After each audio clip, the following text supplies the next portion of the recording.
Rebound, Kuminga for a second. There's time. Jock in the other end. And Kuminga threw it in. It's a three-pointer. Trying to hit Jock Landale. The ball goes in the basket. Jonathan Kuminga. Oh, my God. The Atlanta Hawks aren't just winning games. They are absolutely shredding their opponents. Blowing teams out isn't the bar anymore. It's become the standard. Before the All-Star break, the talk surrounding Atlanta was, this team is frustrating.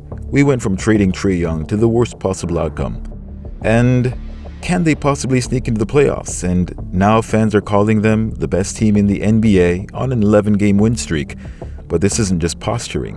The Atlanta Hawks, since trading for Jonathan Kuminga, are also first in plus-minus, first in rebounding, first in assists, first in defensive rating, first in net rating, and first in points off of turnovers. They are literally obliterating NBA teams. Now you might say, well, he only played in 6 games since joining the Hawks, and he had 2 bad games. You'd be partially right. He's only played in 6 games, and he had 2 games where his scoring didn't pop. But if scoring was the only thing that mattered, Jonathan Kuminga would still be a warrior. It's everything else he's been doing for the Hawks that's been putting them a cut above every other team. Those wins without JK on the floor weren't without his input. Whenever Kuminga was out and missed those 3 games, he was coaching up his teammates. He was active in huddles, even going up to Quinn Snyder and telling Coach Snyder what he was seeing from his perspective on the bench. Yeah, I mean, he's been huge for us, coming in. I think people don't recognize with him is he's a really vocal leader. He's one of the guys that stepped up, vocally, hold guys accountable, pick the guys up. But he's come in, and obviously his play has been, second to none. Like he's out there doing his thing, scoring the ball, defending, flying around. So doing everything that we need him to do, and he's fit right in. I don't think that it can be overstated the impact Kuminga has had on this team since coming to Atlanta, whether he's on the court or off the court. As it turns out, Jonathan Kuminga was exactly what the Hawks needed. They had the talent to be a gritty fringe playoff team, but with the addition of Kuminga, uplifting teammates, being a leader on and off the court, this has helped the Hawks to discover their identity and are nothing short of the latest young team to break out into the stratosphere and building a huge promise for a postseason berth. Check ball.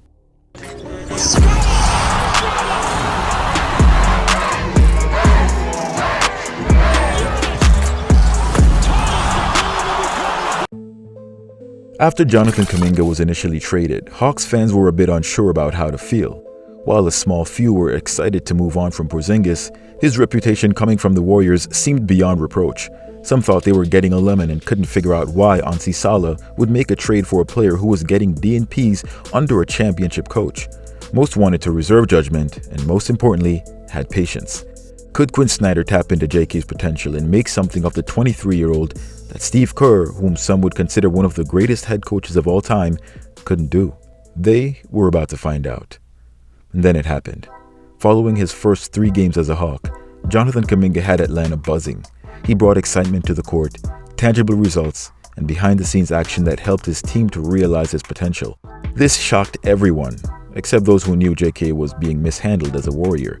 Even the alt groups who were not just hoping but expecting him to fail. Of course, no one's allowed to have good things if it comes at the hands of Jonathan Kuminga. While Hawks fans were celebrating, members of these alt groups would say that this is premature. They would say it's only been 3 games. They would make promises that it was only the honeymoon period and soon it would be over. They then said it was just weak teams and that it was just the Wizards. After suffering an inflammation due to his injury from a push that Jonathan Kuminga endured in his prior game against the Mavericks in January as a Warrior, he missed a number of games. The Hawks organization decided to put Kuminga on an injury management plan to slowly bring him back up to speed in order to allow him to play at pace with the new extended minutes he'd be allowed to play. In his first game back from the injury on a minutes restriction and him playing within limited confines, he only scored 2 points. These alt groups came out in full force to troll a 23-year-old making his way back from injury, as well as anyone else that chose to be hopeful about his development as a player and his eventual ceiling in terms of impact. Yes, this same group that said it was only 3 games and too early to say, "See, I told you so," came out after just 1 game in the middle of recovery to say, "See, I told you so." But nothing so far has been surprising. His second game back was an improvement that still elicited toxic commentary from a disgruntled group mired in the failures of their current team and as a distraction have been attempting to find ways to cope. But this isn't just me saying things just to point fingers. I was actually able to pull 4 psychologically derived textbook coping mechanisms from an article by popular author Kevin Evans, who bases much of his work on self-change on research done by psychologists Higgins and Snyder. Once you understand why this group is doing this, the toxicity makes sense. If you believe you're a good student, failing a test brings you into a state of cognitive dissonance. That is, as human beings, we strive for internal consistency. We want our thoughts, beliefs, actions, and the outside world to be aligned. Once we experience inconsistency, we search for ways to resolve it. We try to justify our behavior by adding new aspects to the story, or we try to avoid contradictory information that causes the inconsistency. This group has been told by a number of podcast bros, or based on Steve Kerr's assessment, that Jonathan Kuminga is simply a bad player and not good enough to get playing time on the Warriors, or anywhere else for that matter. This gets complicated because Kerr has won championships, so a lot of these individuals have tied their belief to that of what they perceive from Steve Kerr. Their reality since the early days of the dynasty was that Steve Kerr is one of the greatest of all times, and therefore their beliefs have to align with his, and his is infallible. To the contrary, if JK is actually a good player, then that initiates the onset of cognitive dissonance. Their reality isn't being supported by the facts, and they need to make sense of what's happening. So here's what happens. First, the sour grapes type of rationalization. I failed the exam because the teacher hates me. This is the equivalent to, well, JK couldn't work in the Warriors system. He has low IQ. He can only play in transition. He sucks. Next is trivialization. Changing our beliefs to reduce the importance of the situation and the level of dissonance. The exam wasn't that important anyway, they'd say. That's the equivalent of saying, he's only played against the Wizards. The Hawks are still winning when he doesn't play. He can only play well against bad teams, ignoring the fact that he dropped 30 points on the Timberwolves in the playoffs. Third, the sweet lemon type of rationalization. I didn't want to get into university. I wanted to get a year off and travel. That's like saying, well, the Warriors were trying to win a championship. They didn't have time to develop Kuminga. If he becomes a good player, it's because he changed his bad habits. Fourth, distraction. Instead of doing what we're supposed to do, we procrastinate while convincing ourselves that we're doing something good like resting, researching, reading, cleaning, talking to friends, etc. This translates to, instead of focusing on Warriors games and dealing with that particular issue, they've instead been hate-watching JK and waiting for him to have a bad game, regardless of the reason, such as the fact that he's injured and still recovering, so that they can slander him on social media for validation, calling it the Jonathan Kuminga experience, only to disappear when he plays well. What you will never find, however, is any of these individuals actually providing depth, truth, or a full and fair disclosure of the facts. What they will do is discredit any rational argument and dismiss any analyst that sees his potential and understands the mishandling as standing to avoid having to have said truthful discourse.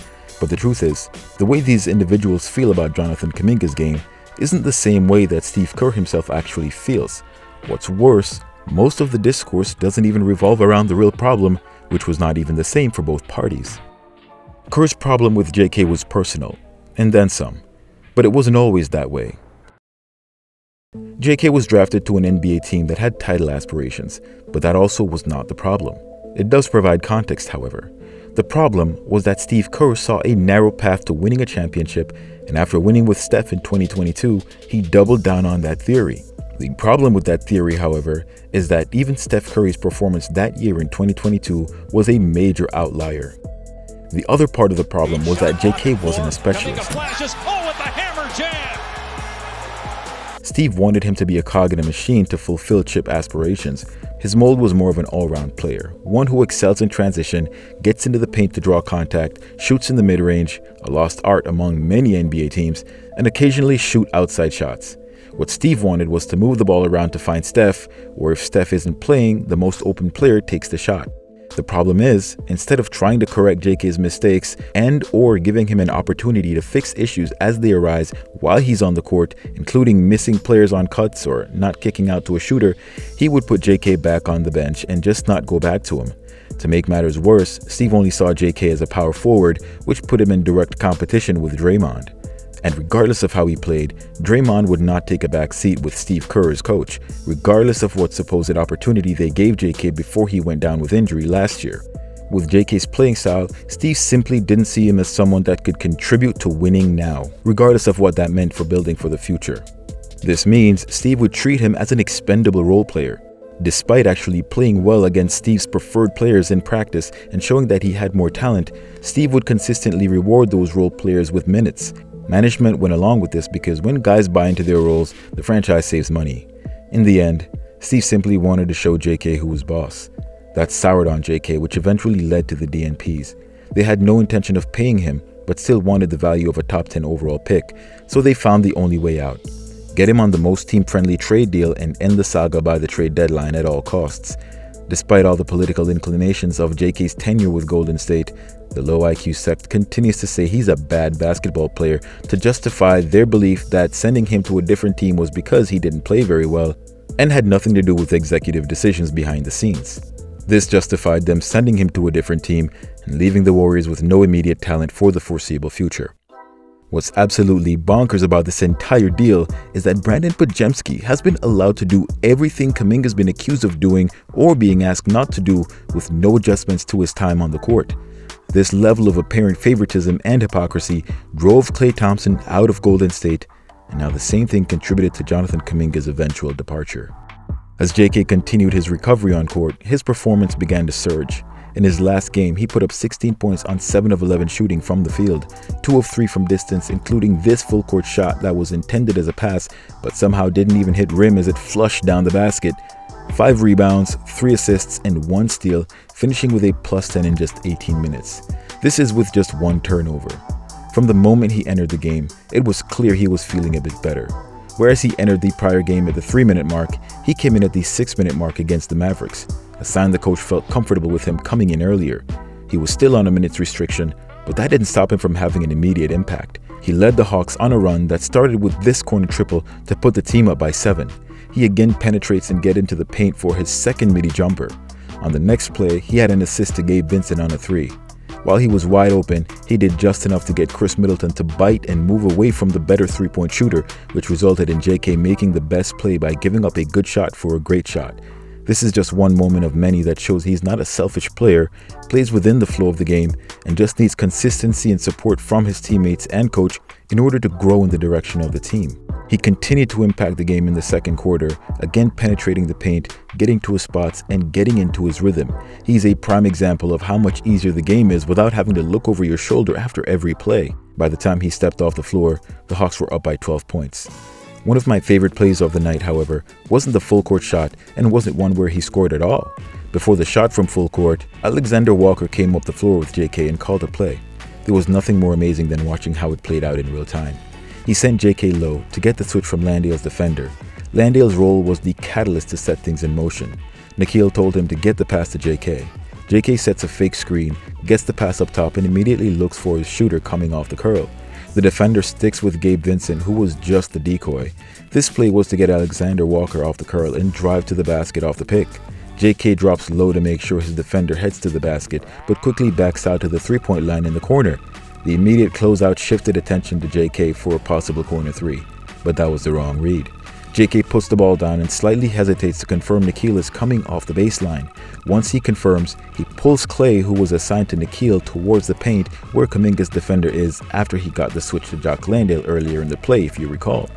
So now he pulls both defenders in, spins and kicks the ball out to Nikhil for a wide open corner 3. This was absolutely brilliant. For some reason, this doesn't strike me as the type of play that you would get from a player who has low IQ. So far, JK is averaging 15 points on 57% from the field and 58% from 3, 7.5 rebounds, almost 3 assists, 1 steal, and a cumulative net rating of +50 as a Hawk. It's clear Jonathan Kuminga is having an opportunity to play his game and thrive in an environment more suited to his play style, and one can objectively say that he helped build it. Love him or hate him, the Hawks haven't been beaten since his arrival, and that's not an accident. When he initially returned from injury with Golden State a year ago, there were posts that just his presence on the bench was causing other players to play badly. If nothing else, this shows you the level of scapegoating there was and will continue to be every time the team loses without him, or every time the Hawks lose a game, or Jonathan Kuminga doesn't have a good game. How many is that? 11. 11? Oh my God. Oh, how you doing? While I have plenty of hopes for Kristaps as a Warrior, Jonathan Kuminga as a Hawk will be the trade the Warriors wish they never made. Let me know what you think of Jonathan Kuminga's performance as a Hawk so far. If you're a Hawks fan, post in the comments below and let me know if you regret the trade. If you're a Warriors fan, let me know if you're happy about the trade. And if you like the video, please like, hype, leave a comment, and subscribe to the channel to help promote the content. Thanks for watching. Till next time, swish.